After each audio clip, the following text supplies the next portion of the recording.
নমস্কার, আমার রাউ স্পিচ এই অর্থ সংক্রান্ত ইউটিউব চ্যানেলে সবাইকে স্বাগত। আমি একজন financial adviser, mutual fund distributor এবং এক্স ব্যাংক অফিসার। সর্বকালীন মিউচুয়াল ফান্ডে বিনিয়োগে লস ব্যাপারটা কিন্তু খুবই স্বাভাবিক, কারণ ফান্ড ম্যানেজাররা যখন বিভিন্ন অ্যাসেট ক্লাসে বিনিয়োগ করেন তখন কিন্তু কিছুটা সময় তাদের দিতে হবে লাভ তৈরি করার জন্য। কারণ দেখা যাচ্ছে যে বাজারে বিভিন্ন সেন্টিমেন্ট সবসময় প্লে করে যাচ্ছে। এখন যেমন একটা যুদ্ধের সেন্টিমেন্ট রয়েছে, তার ফলে কিন্তু বাজার ডাউন হচ্ছে, আবার কোনো কোনো সময় হয়তো একটু বেড়ে যাচ্ছে। ফলে স্বল্পকালীন বাজারে একটা ভোলাটিলিটি কিন্তু থাকেই। এবং ফান্ড ম্যানেজাররা যখন বিভিন্ন অ্যাসেট ক্লাসে বিনিয়োগ করেন তখন কিন্তু সব জায়গা থেকে তারা প্রাথমিকভাবে সমান লাভ পান না। পোর্টফোলিও অ্যানালাইসিস করলে আমরা দেখতে পাবো, ফ্যাক্ট শিট থেকে এটা আমরা পাবো যে অনেকটাই কিন্তু দেখা যাবে যে মডারেট একটা ইনকামের মধ্যে থাকে। আজকে আলোচনার বিষয় হচ্ছে যে বিনিয়োগকারীরা কতটা তারা ধৈর্য এবং সহ্যশীল হতে পারবেন তাদের বিনিয়োগটাকে রক্ষা করার জন্য এবং চালিয়ে নিয়ে যেতে। এই ক্ষেত্রে রিস্ক টলারেন্স যেমন রয়েছে, টাইম হরাইজন রয়েছে, ফান্ডের টাইপ রয়েছে। কিছু ফান্ড আছে যেগুলো কিন্তু প্রচণ্ড রিস্কি, আবার কতগুলো রয়েছে মডারেট। আজকে এই বিষয়গুলো নিয়ে আমি বিনিয়োগকারীদের কাছে একটি বিস্তারিত আলোচনা করব যে কিভাবে ধৈর্য সহকারে এবং সহ্যশীল হয়ে মিউচুয়াল ফান্ডে বিনিয়োগ করা যায়। আমার এই চ্যানেলে যদি এখনও পর্যন্ত কেউ সাবস্ক্রাইব না করে থাকেন তাদের প্রতি আমার সনির্বন্ধ অনুরোধ যে আমার এই চ্যানেলটিকে আমাকে উৎসাহ দেওয়ার জন্য সাবস্ক্রাইব করে দিন, পাশে রাখা বেল আইকনটি বাজিয়ে দিলেই হলো। কিভাবে মিউচুয়াল ফান্ডে বিনিয়োগ করে সহ্যশীল হতে হবে, ধৈর্য রাখতে হবে এবং এক্ষেত্রে রিস্ক কোথায় কোনটা রয়েছে আগে থেকে সেটা অনুমান করা যেতে পারে। প্রথমে বলি যে টাইপিক্যাল লস রেঞ্জ কত হতে পারে শর্ট টার্ম বিভিন্ন বন্ডের ক্ষেত্রে। এই ক্ষেত্রে 0% থেকে 3% ফ্লাকচুয়েশন হতে পারে লসের ক্ষেত্রে, ম্যাক্সিমাম 5%, এবং সেটা এক বছরের মধ্যে কিন্তু রিকভার করে যায়। এটা আমি বিভিন্ন গভর্নমেন্ট বন্ড এবং কর্পোরেট বন্ডের ক্ষেত্রে বলছি। এবার বলি যে মডারেট রিস্ক ফান্ড কোনগুলো রয়েছে। মডারেট রিস্ক ফান্ড বলতে আমি বোঝাবো বিভিন্ন হাইব্রিড ফান্ডগুলো, অ্যাগ্রেসিভ হাইব্রিড ফান্ড, এছাড়া ব্যালেন্স ফান্ড, ব্যালেন্স অ্যাডভান্টেজ ফান্ডগুলো। এইগুলোর ক্ষেত্রে আপনি দেখতে পাবেন যে 5% থেকে 15% পর্যন্ত ফ্ল্যাকচুয়েট করে লসের ক্ষেত্রে, তবে সেটা কিন্তু 1 থেকে 3 বছরের মধ্যে রিকভার করে যায়। গত 16-17 মাস ধরে যখন বাজার ডাউন, আপনি দেখতে পাবেন যে ব্যালেন্স অ্যাডভান্টেজ ফান্ড বা অ্যাগ্রেসিভ হাইব্রিড ফান্ডের ক্ষেত্রে 11% থেকে 14-15% পর্যন্ত কিন্তু এই ক্ষেত্রে রিটার্ন পাওয়া গেছে। এবার বলি হাই রিস্ক ফান্ডগুলো নিয়ে। হাই রিস্ক ফান্ডগুলোর ক্ষেত্রে ফান্ড ম্যানেজাররা মূলত স্টকে ইনভেস্টমেন্ট করে থাকে, শেয়ারগুলোতে, এবং এই ক্ষেত্রে ফ্লেক্সি ক্যাপ ফান্ড, সেখানে ইনভেস্টমেন্ট রয়েছে। মাল্টি ক্যাপ ফান্ড, যেখানে লার্জ ক্যাপ, মিড ক্যাপ এবং স্মল ক্যাপে মিনিমাম 25% করে বিনিয়োগ করতেই হয়। এক্ষেত্রে আপনারা দেখবেন যে যখন বাজার কারেকশন হবে তখন 10 থেকে 20% পর্যন্ত কিন্তু কারেকশন হচ্ছে। এই স্কিমগুলোর ক্ষেত্রে পর্যবেক্ষণ করে বোঝা যাবে।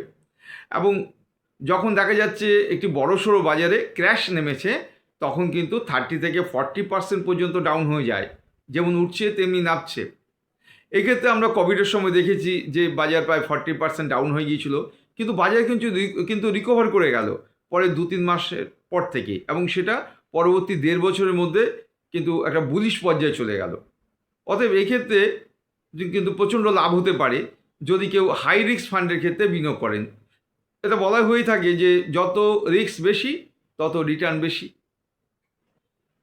আবার বাজার যখন বুলিশ রান করছে সেই অবস্থায় বিনিয়োগকারীরা যদি বিনিয়োগ করে থাকেন তাহলে দেখা যাবে যে কিছু সময়কালে কিন্তু লস চলবেই, কারণ তখন বাজার তো একটি চাঙ্গা অবস্থায় রয়েছে এবং বুলিশ পর্যায়ে, এবং দেখা যাবে যে কিছুদিন বাদে সেন্সেক্স আর একটু উঁচু পর্যায়ে চলে যাবে, তখন আবার লাভ হবে। ফর এক্সাম্পল, আমরা গত 2-3 বছর আগে দেখেছি যে বাজারে বিএসসি সেন্সেক্স ছিল 60,000, এবং তার পরবর্তীকালে এখন দেখতে পাচ্ছি 80,000-এর উপরে। তাহলে যখন 60,000 বিএসসি সেন্সেক্স ছিল, অনেকে বিনিয়োগ করেছেন, তাদের কিন্তু বেশ কিছুদিন ধরে তাদের কিছুটা হয়তো লোকসান হয়েছে, বা সামান্য কিছু লাভ হতে পারে। কিন্তু একটা সময় এলো, তারপরে 2-3 বছর পার করে যখন দেখা যাচ্ছে বিএসসি সেন্সেক্স 80,000 হয়ে গেছে। ফলে যেটা কালমিনেটিং পজিশন ছিল, সবচেয়ে সর্বোচ্চ পর্যায়ে যে স্টেজটা ছিল যেখানে তিনি বিনিয়োগ করেছেন, তার থেকে আরও উঁচুতে স্টেজ চলে এলো। এভাবেই কিন্তু এক একটি স্টেজ মানে পাল্টাতে থাকে, পার হতে থাকে। 1976 সালে বিএসসি সেন্সেক্স ছিল 100 পয়েন্ট, সেটা বেড়ে বেড়ে দেখুন 80,000 চলে গেছে। যেটা বললাম যে গত 2-3 বছর আগে সেটা ছিল 60,000-এ। এইভাবেই কিন্তু একটা বিয়ারেবল লস পর্যায়ে কিন্তু হতেই পারে যদি কেউ বুলিশ পর্যায়ে ইনভেস্টমেন্ট করে থাকে। অতএব সেক্ষেত্রে ভয়ের কোনো ব্যাপার নেই, কারণ এই বাজার স্বল্পকালীন নয়, দীর্ঘকালীন রাখলে অবশ্যই তিনি লাভের মুখ দেখতে পাবেন। মিউচুয়াল ফান্ড বা শেয়ার মার্কেট যেখানে বিনিয়োগকারীরা বিনিয়োগ করুন না কেন, এক্ষেত্রে অবশ্যই লস এবং রিকভারি এই দুটো জিনিস কিন্তু তাদের মাথায় রাখতে হবে এবং ধৈর্যশীল হতে হবে। একটি উদাহরণের মাধ্যমে বোঝাচ্ছি।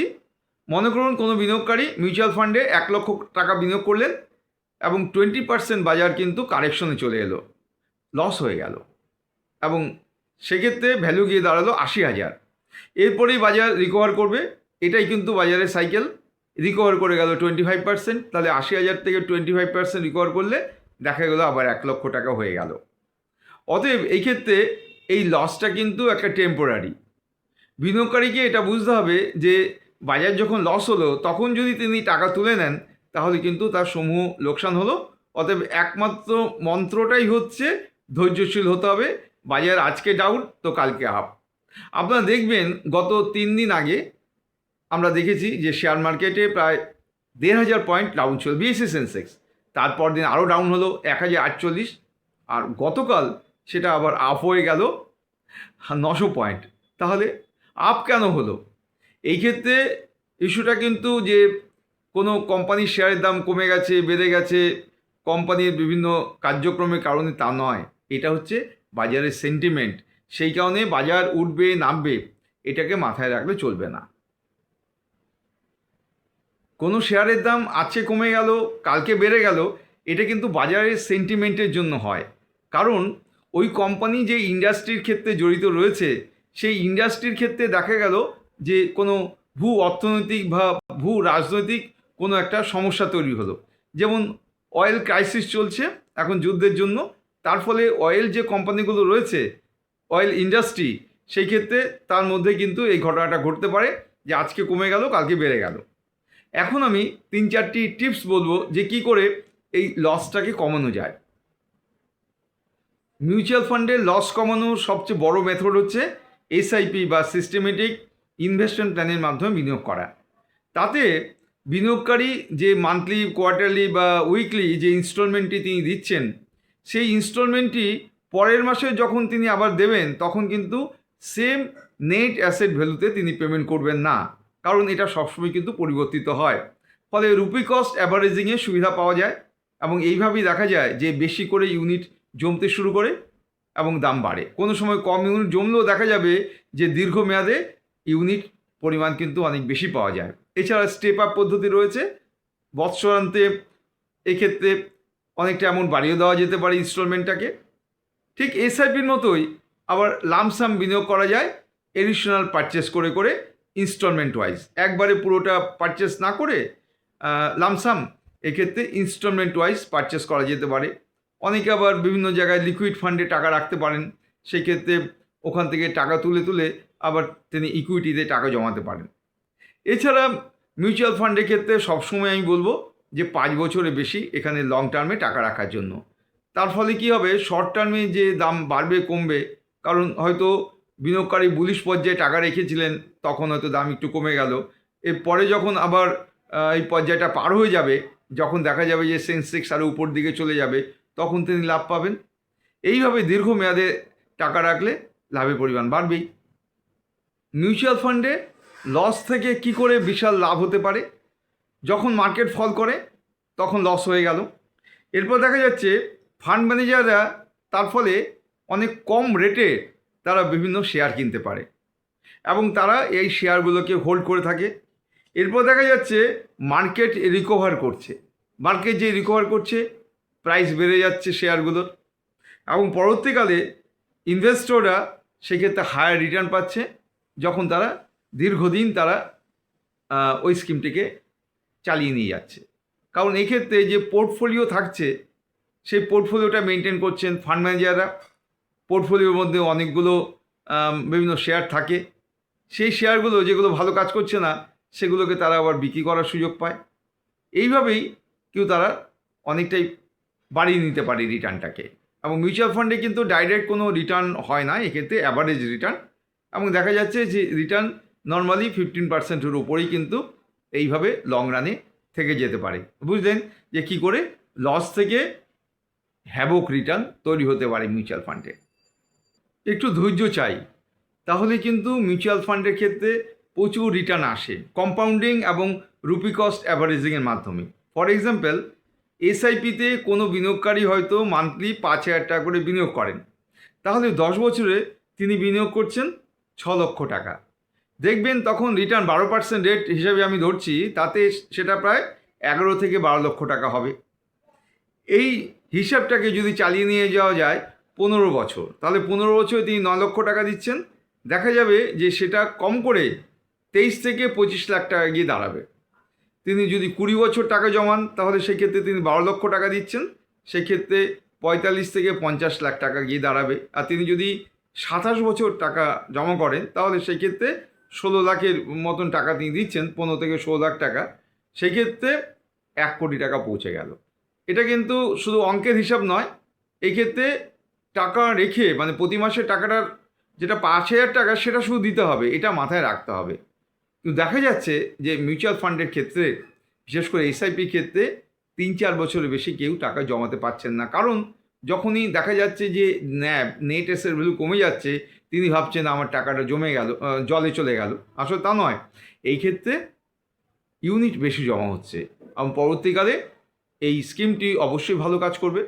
যদি স্কিম ভালো কাজ না করে আবার চেঞ্জ করা যাবে, মার্কেট থেকে বেরিয়ে যাওয়া যাবে না। এবং এই দুঃস্বপ্নের রজনী কখনো কিন্তু যে কারো জীবনে না আসে, এটাই প্রত্যেকে মাথায় রাখুন যে আমি ধৈর্যশীল হয়ে যাই, আমি কোনো দুঃস্বপ্ন দেখব না। আজকের ভিডিওটি কেমন লাগলো আপনারা ভিডিওর কমেন্ট সেকশনে কমেন্ট করে জানান। শুধু একটি ছোট ফর্মুলা মনে রাখুন, সেটা হচ্ছে small money plus long term plus compounding হয়ে যাচ্ছে ইকুয়াল টু বিগ ওয়েলথ। শুধু একটু ডিসিপ্লিন দরকার, একটু ধৈর্যশীল হতে হবে, তাহলেই কিন্তু বড় অঙ্কের টাকা জমবে। আমার এই চ্যানেলে এখনও পর্যন্ত যদি কেউ সাবস্ক্রাইব না করে থাকেন চ্যানেলটিকে, তাহলে আমি তাদের প্রতি স্বনির্বন্ধ অনুরোধ করব যে আমাকে উৎসাহ দেওয়ার জন্য এই চ্যানেলটিকে সাবস্ক্রাইব করে দিন, পাশে রাখা বেল আইকনটি বাজিয়ে দিলেই হলো। আমি 2-1 দিনের মধ্যেই আরেকটি অর্থ সংক্রান্ত ভিডিও নিয়ে আপনাদের কাছে উপস্থিত হব। সুস্থ থাকুন, ভালো থাকুন।